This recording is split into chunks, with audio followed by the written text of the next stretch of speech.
بەڵێ بەڕێزان کابینەی نۆهەمی حکوومەتی هەرێمی کوردستان لەگەڵ ئەو هەموو ئاڵنگاری ئەو هەموو کەند و کۆسپە کە بۆی دروستکرا توانی بەرنامەکەی خۆی بە تەواوی بە باشی جێبەجێ بکات. جگە لەوانە وەکو میراتگرێکیش گەلێک پرۆژەی نیوە ناچەڵ هەبوو هی پێشووتر بوون توانی ئەوانەش جێبەجێ بکات. لەوەش گرنگتر ئەوەیە لە بواری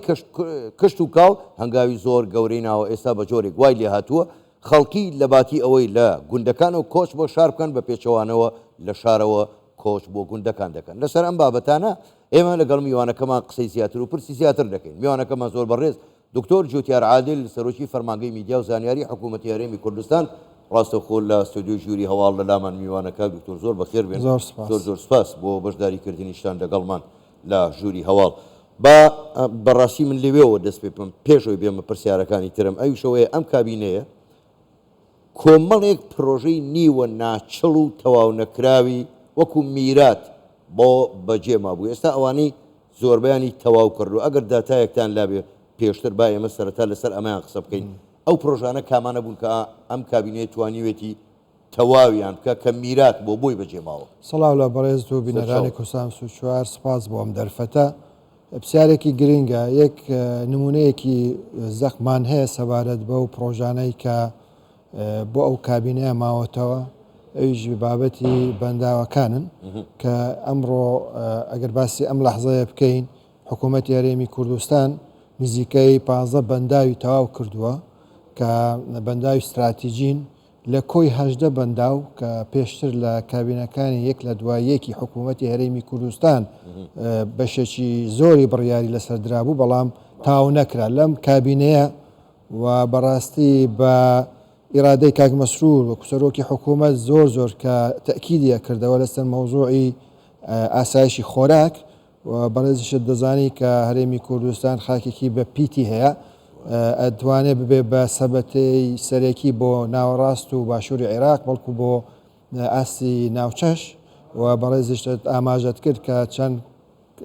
بەرەبوومی ئەمڕۆی جوتیاران لە دەرەوەی عێراق لەناوە و دەرەوەی عێراق هەناردە کراوە. ئەمەش یەک لە دەستکەوتەکانی کابینەی نۆهەمی حکوومەتی هەرێمی کوردستانە کە جگەل لەو 15 بەنداوە کە تەواو کراوە نزیکەی 110 پۆند جێبەجێ کراوە و ئێستاش چلی لە کارکردندایە کە تەواو بکرێ و ئینشاءڵڵا لە ئایندەیەکی نزیکدا پلان بۆ ئەوەیە کە 71 پۆندی تر دروستەکرێ. ئەمە یەک لە دەستکەوتە هەرە گرنگەکانە کە توانیومانە لەم ماوە کورتەدا و ئەو ئاڵنگاریە گەورانە وەکو بەڕێزت ئاماژەت کرد کە بەڕاستی ڕوبەڕووی ئەو کابینەیە بوو کە بەداخەوە دەمانتوانیشتی باشترش بکەین و لە پلانی ئێمەشدا هەیە کە لە ئینشاءڵڵا لە ساڵانی داهاتوو بتوانین ئەو پرۆژانەی کە لە پلانی ئێمەدا هەیە جێبەجێ بکرێ. زۆر باشە کاک دکتۆر با هەر لەسەر ژێرخانی ئابووری کشت و کاڵ ڕابوەستین. ئەم کابینەیە یەکێک لە هەنگاوەکانی ئەوە بوو کە ژێرخانی ئابووری کشت و کاڵ ببوژێنێتەوە ئەو تا ئێستا دەبینین هەندێک لە بەرهەمەکانی هەرێمی کوردستان دەچێتە وڵاتانی خەلیج و تەنانەت بۆ ئەوروپاش دەڕوا و وای کردووە خەڵک لە گوندەوە ئیتر کۆچ نەکەن بۆ شار بەعکسەوە لە شارەوە. بەڵام پرسیارەکە ئەمەیە ئایا ئەم هەنگاوە لە بواری کشت و کاڵ دەتوانێت لە داهاتوویەکی نزیکیان مامناوەندا چ گۆڕانکاریەک بە دیاریکراوی لە سەر مەسەلەی ئەمنی غیزایی دروست بە لە هەرێمی کوردستان؟ وەک دیارە کە لە کارنامەی کابینەی نۆیەم یەک لە خاڵە هەرە گرنگەکان بابەتی فرەچەشنکردنی سەرچاوەکانی داهاتی حکوومەتی هەرێمی کوردستانە یان هەرێمی کوردستان ئەگە بە دروستی بڵین. بۆیە لە سەرەتای ئەو کابینەیە بەڕێزیان کاک مەسوور ئاماژەی بەوەدا کە نابێ ئیتر پشت تەنها بە نەوت و گاز ببەستین چونکە ئەمە ناتوانێت بڵێ داهاتێکی بەردەوامە یان بڵێ کە سەرچاوەیەکی سامانی سروشتی بنبڕ بێ بەڵکو ئەمە کۆتایی پێدێت. بۆیە گرنگە لەوە ئێمە لەناو کارنامەکەی ئاماژەمان بەوە داوە کە پێویستە سەرچاوی داهاتی هەرێمی کوردستان فرەچەشن بکرێ. بۆیە یەک لەو بنامە سەرەکیانەی کاری ئەم کابینەیە ئەوە بوو کە بە دوای بەدیل بگەڕێین بە دوای بەهێزکردنی ژێرخانی ئابوور وەکو ئاماژەت کرد. بۆیە لەم چوارچێوەیەدا ئێمە لە سێکتەری کشت و کاڵ گرنگی بە بابەتی کشت و کاڵ کراوە بابەتی بەوەی کە داهاتێکی دیکەی بۆ هەرێمی کوردستان مسۆگەر بکرێت کە داهاتێکی بەردەوامە بێ کە ئەگەر بێت و بە پلانێک و بە استراتیژێتێکی زۆر تند و توول هەبێ بۆ سەرخستنی ئەم بابەتە. بۆیە ئێمە ئەگە بینە سەر ئەو کارانەی کە حکوومەتی هەرێمی کوردستان کردوێتی لە کابینەی نۆیەم کۆمەڵی لە پرۆژەی گەورە و گرنگی کردووە. ئەگەر من ڕقامێکی سەریعت بەجەنابەت بڵێم کە لەو کابینەیە لەو ماوەیە نزیکەی 359 پرۆژە جێبەجێ کراوە بە کوژمەی 13.8 تریلیۆن دینار کە بەس لە بواری کشت و کاڵ نەنا ئەمە لە هەموو بوارەکانە چونکە 359 پرۆژە لێرە مانای ئەوەیە کە جادەیەک دروستەکرێ قیرەکرێ واتە ئەوە هەموو ئەچێتە بۆ چوارچەوەی بە پێی مەفهومی وەزارەتی پلاندانان ئەچێتە چوارچەوەی پرۆژە. بۆیە ئەم کابینەیە زیاترین پرۆژەی جێبەجێ کردو ئەگەر ئێمە بەراورد بکەین لەگەڵ کابینەکانی ڕابردوو. بۆیە لە سەرئاستی کشت و کاڵیش ئێمە نزیکەی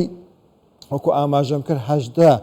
بەنداو کراوە 15 جێبەجێ کراوە بە تاوەتی ئەوی تریش لەم نزیکانە تەواو ئەبێ و نزیکەی 2000 پرۆژەی کشت و کاڵی لە بواری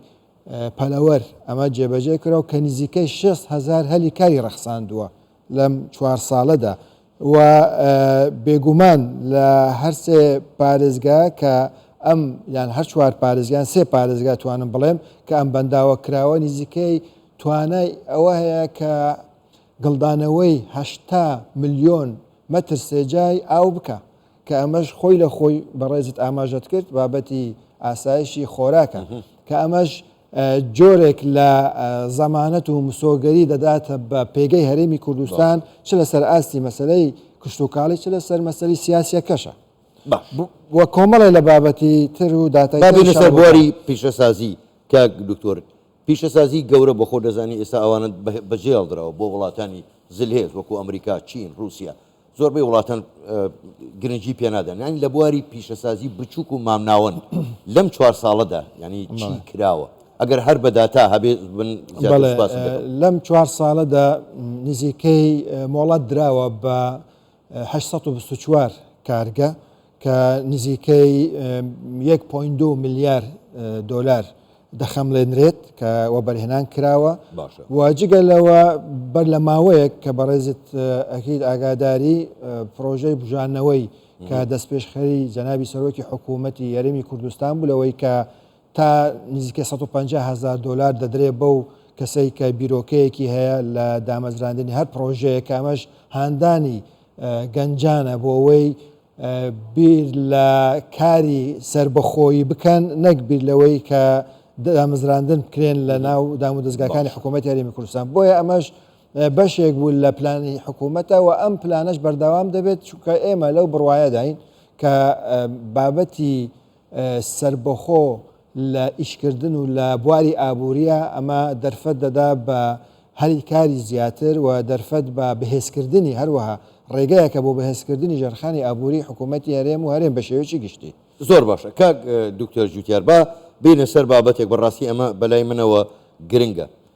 زۆربەی ئالنگاریەکان کە بۆ حکوومەتی هەرێم و بۆ خەڵکی کوردستانیش دروست کران و تا ئێستاش بەردەوامە دەسەڵاتدارانی عێراقن ئەوە تا ئێستاش موچە و شایستە دارایەکان نانێرن. بەڵام پرسیارەکە ئەمەیە بۆچی هەندێک لایەنی کوردستانی هەیە هەندێک کەس ڕۆژنامەنووس هەیە هەندێک کەس سیاست مەداریشە هێندەی ڕەخنەکانیان لە حکوومەتی هەرێمی کوردستانە بە ئەلفێکیش باسی عێراق ناکەن و باسی ئەوە ناکەن کە ئەو زوڵمەی لە خەڵکی کوردستان دەکرێت ئەوە عێراقە دەیکات. بەداخەوە ئێمە ئەم بابەتە پەیوەستە بە بابەتی نیشتیمان و خاکەوە ئێمە یەک بەڕێز لە سەرەتا وتت لێک لەو ئالنگاریانە کە ڕوبەڕووی ئەو کابینە بۆتەوە ئەو کێشانەی کە لە کابینەکانی ڕابردووە ڕوبعنی ماوەتەوە بۆ ئێمە بابەتی تر مەسلەی ئەو کێشانەیە کە بەداخەوە کە ئێستا لە بەغدا بۆ حکوومەتی هەرێمی کوردستان دروستەکرێ کە چەندین جار ئێمە گەشتۆنەتە ئیتیفاق و بەڵێنیان داوە بەڵام ڕاست دەرنەچوون بەداخەوە کە ئەمەش ئەبێ خەڵکی هەرێمی کوردستان بزانێ هیچ نەماوە حکوومەتی هەرێمی کوردستان ڕاددەستی بەغدا نەکات یعنی چ بە داهاتی نەوتی چ بە داهاتی نانەوتی بەڵام بەداخەوە ئەگەر خەڵکی هەرێمی کوردستانیش بەبیری بێتەوە لە سەردەمی داعشدا موچەی فەرمانبەرانی مووسڵ دەنێردرا لەلایەن حکوومەتی بەغداوە بەڵام کەچی ئەمڕۆ کە سەیری دەکەین کە ئێمە بەشێکینیش لە عێراق تاکۆ ئێستا زۆر باشە قەرزمان بۆ دەنێرن نەک استحقاقاتی لە هیچ شوێنێکی دنیاشتیوان شتیوان نەبووە بۆیە ئەبێ خەڵکی بوێر و خەڵکی دڵسۆز و خەڵکی نیشیمان پەروەەر ئەبێ ینی هەڵوێستیان هەیە و ئەبێ هەڵوێستیان هەبێ باشە بۆ لەو چوارچەوەیەدا بۆ ئەوەی بۆ خەڵک ڕوون بکەنەوە کە ئەوەی ئەکرێ ئەمڕۆ لە دژی هەرێمی کوردستان بەداخەوە ئەمە دەتوانم بڵێم شەڕی ئیرادەیە بەڵام ئەوانەی ترکەدانێ و شەڕی ئیرادایان لەگەڵ ما بکەن دڵنیان دەکەینەوە کە دۆڕاون چووکە بە هیچ شێوەیەک لە هیمە مێژووداش ینی گەلی کوردستان نەدۆڕاوە و ئەوە ئیرادەشی هەر بەهێز بووە زۆر باشە کاک دکتۆر با بێمە سەر بابەتی سیاسی و دیپلۆماسی بۆ خۆ دەزانی لەم کابینەیە زۆرترین هەوڵی دیپلۆماسی دراوە لەگەڵ تەواوی جیهان تا چەند ئەم هەوڵە دیپلۆماسیانە دەبێتە پاڵپشت هاوکاری بۆ پرۆژەکانی تر بە دیاریکراوی مەسەرەن پرۆژە کشت و کاڵیەکان ئەم جمو جۆڵی ئێستا لەم هەرێمە بەدی دەکرێت بەڕاستی ئەمە ڕۆڵێکی گەورەی هەیە لە بەهێزکردنی پێگەی هەرێمی کوردستان و تێگەشتنی هەرێمی کوردستان بۆ معادلە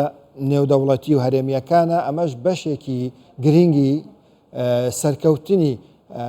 نەهجی سەرکردایەتی ئێمە لە چۆنیەتی ئیدارەدانی پەیوەندیەکانی چ لە سەر ئاستی ناوچە ڕۆژهەڵاتی ناوەڕاست چ لە سەر ئاستی نێودەوڵەتی بۆیە ئەگەر سەیری بکەی لەو ماوەیەدا ینی سەردانێکی زۆری